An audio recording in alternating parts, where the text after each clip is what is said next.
Report.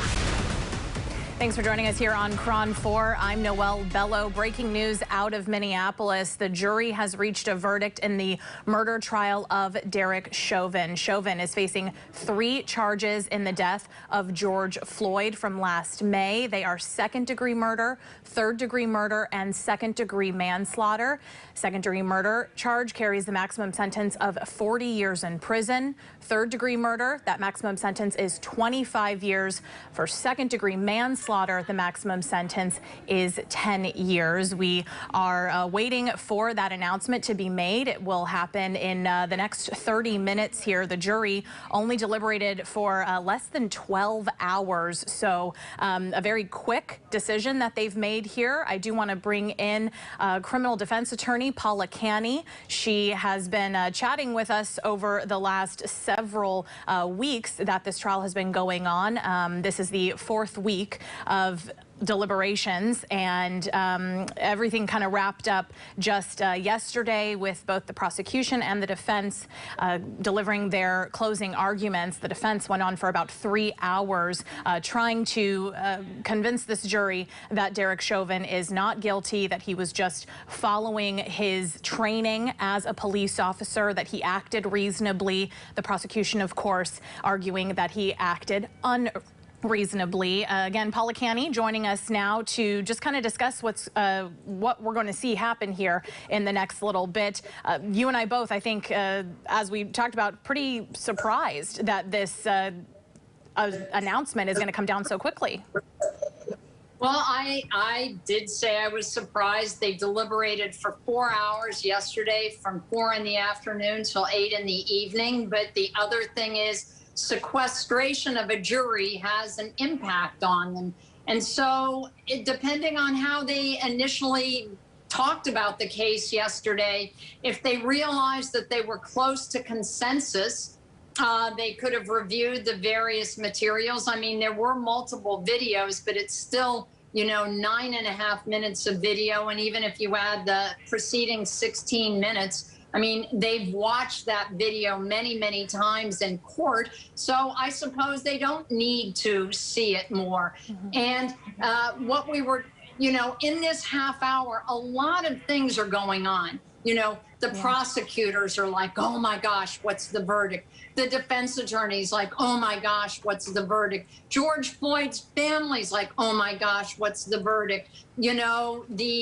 And then Derek Chauvin is like, oh my gosh, what's the verdict? And then the judge is like, oh my gosh, what's the verdict? Because if Derek Chauvin is convicted of any of these crimes, most likely the prosecutor is going to ask that Derek Chauvin be remanded and put in jail, because it's significantly different. The presumption of innocence, if there is a conviction, is gone, over. He now stands convicted, and the consequence is imprisonment. And even though, we talked about the maximums there, Minnesota rules have guidelines for sentencing. And so the guidelines are essentially the same punishment, whether it's a second-degree murder or third-degree murder, and that's basically 12.5 to 15 years. And then if it's a third-degree manslaughter, the max is 10 years, and I believe the guideline is 6 to 8 years.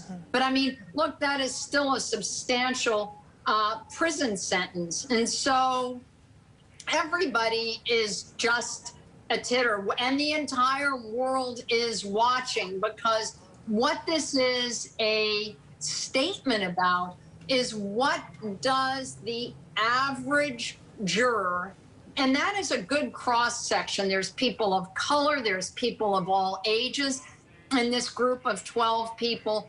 Does this group of 12 people find that police officers putting their knee on somebody's neck for 9.5 minutes, even if they were stressed by crowd, even if he'd previously resisted, to keep your knee on a person's neck even after they've lost consciousness, is this acceptable in terms of law enforcement? Are they going to somehow say that they found that it's reasonable? And their, escape provision is to say, it was the prosecution's burden to prove beyond a reasonable doubt that he did not, that he acted in an objectively unreasonable way. I mean, I think the prosecution met that burden. I mean, I have tons of friends who are police officers. We all do. I don't know anybody that are my friends that would ever treat another human being in that way.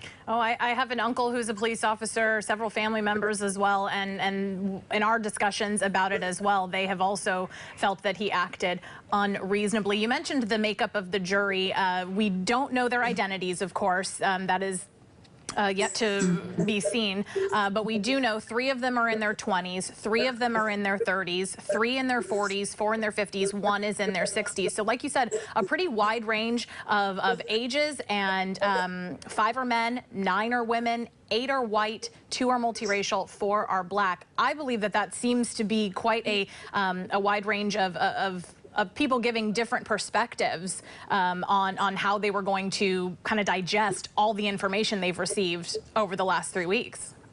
I totally agree. I mean, that is a really good cross-section of the community. And the other thing that I think is interesting about that notion of cross-section is if you think about the first week of trial in this case, the prosecution presented a similar cross-section of people. There were black people, white people, young people, old people, who all universally testified that they were horrified by what they witnessed Derek Chauvin did to George Floyd. And I think that cross-section of humanity, a symphony of people, you know, is what was presented. I think that would be impactful to the jury. I think so too. Because it was universally, everybody was horrified. Well, can we go through those charges? Because you and I have talked about it, and now following those closing arguments that happened yesterday, you do feel the prosecution has argued for second-degree, third-degree, and second-degree manslaughter pretty well. So talk to me about those charges and what they needed to do to prove. Okay. So anytime there's a jury trial, in addition to the arguments of the lawyers, a judge reads what's called jury instructions to the jury. And the jury instructions constitute the law that the jury must apply to the facts of the case to reach a verdict. So what the jury instruction says is that he's charged with second-degree murder. And so to prove that, the prosecution had to prove the first element, which the death of George Floyd. That's an easy thing to prove. There's no dispute George Floyd died. The second element, that the defendant caused George Floyd's death and that he did so by doing an act that was eminently dangerous to other people, and that he did so, oh, that's count 2, sorry. The first one is, and that's count 2, the first one is that he did an assault. So that he needed the third-degree assault substantially inflicted. But my point is the jury had to go through each of these things. I mean, this is what it looks like. It's 14 pages of super dense stuff. And I mean, even though I've practiced law for decades, every time I do this, you have to analyze what the elements of the offense are. And that's what the jury did. And some are common. There's, as I said, no question, George Floyd died. You know, the question are these couple things were some intent, whether there a third-degree assault, and was Derek Chauvin the cause of or the substantial factor in George Floyd's death. We do want to say we're looking right now live, our first kind of live pictures here of the Hennepin County courthouse now. Jesse Jackson has arrived here. We do know he is one of many high-profile civil rights leaders Right. that planned to be here for this verdict to be announced today. You mentioned, you know, the prosecution needed to prove that it was Chauvin's knee that actually did cause George Floyd's death, and the medical examiner that the prosecution had brought in, who actually did the autopsy on George Floyd, he did come to that conclusion. Obviously, that was probably one of the strongest witnesses that the prosecution had brought out. Well, right. I mean, the prosecution basically broke their case down into three areas. One, what the group of the citizens witnessed, what lay people witnessed and what they experienced by what they witnessed. Then the use of force experts, including the chief of police, where Derek Chauvin had been employed, who testified universally. The use of force in this case was beyond and outside the scope of policy. It was not condoned. It was unreasonable. It never should have been done. That Derek Chauvin shouldn't have done that. And then the last group of witnesses were all the medical experts to say that what Derek Chauvin did is what caused George Floyd to die. I do, you know, we have talked, of course, across the country. It has been a conversation. It is what ignited so many protests over the last year, Black Lives Matter protests. I do think something yesterday, I was listening as the judge was giving the jury their instructions, and that they had to take their biases away, of course.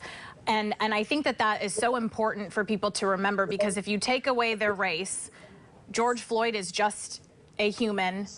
Derek Chauvin, just a human, and that is what the jury has been asked to decide upon, if one human did something unjustly to another, right?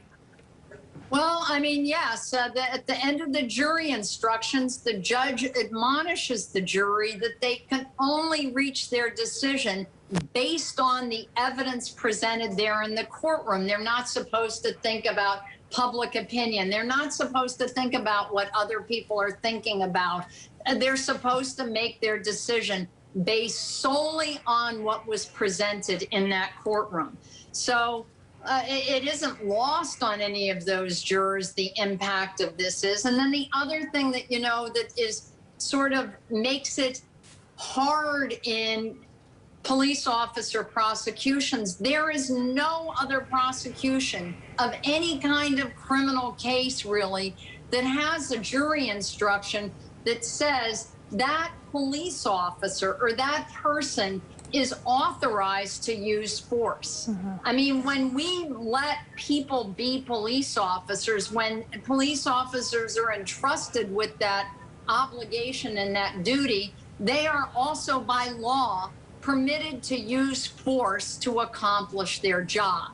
But just because you let them use force doesn't mean you let them use unrestrained force, unconstitutional force. Otherwise, you know, they're taught to not use excessive force. And in Minnesota, that particular law enforcement agency does a kind of diminution use of force. You want to ratchet it down, or you want to diminish force rather than ratchet it up. And in this instance, Derek Chauvin ratcheted it up to the point that he used such a force that, you know, it's the prosecution's position that that force is what killed George Floyd. And it was completely unreasonable for the circumstances.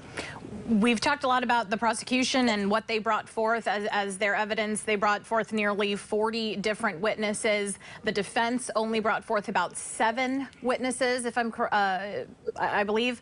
What was your impression on the defense and whether or not they may have changed some of the jury members' minds? I think that the interesting thing about the way the defense did their case is how the defense attorney prosecuted witnesses, cross-examined witnesses, because he did go after them, but he saved his best for last, which is the argument that the prosecution failed to show that the 16 minutes that preceded the 9.5 minutes is why Derek Chauvin acted the way he did in those 9 minutes. In those 16 minutes, George Floyd had resisted. The reason he wasn't, in the car, in the police car when he was arrested was because he wouldn't get in the police car. Mm-hmm. And so he was sort of coy in his cross-examination on that. In terms of, there's also a jury instruction that the jury isn't to decide an issue based on the number of witnesses. They're to decide an issue based on the relative force of a witness's testimony. So, and the number of witnesses, otherwise people just be calling witnesses all day long and say, oh, that one had 20, so we'll vote that way instead of the other way. But there's instruction right on point saying you have to decide the relative convincing force of the testimony. And then there's also the jury instruction. Remember, Derek Chauvin chose not to testify. And there's a jury instruction that tells the jury they may not draw an inference, a negative inference for Derek Chauvin's choice not to testify. You can't consider it one way or the other. So, could he have testified? Yes, but had he testified, the prosecution would have been able to impeach him on his many prior instances use of excessive force. So that's why he didn't testify. Right. When we talked on this past weekend, you said that it was probably a smart move for him not to get up there on the witness stand, because that would have kind of just blown the defense's entire case. Right.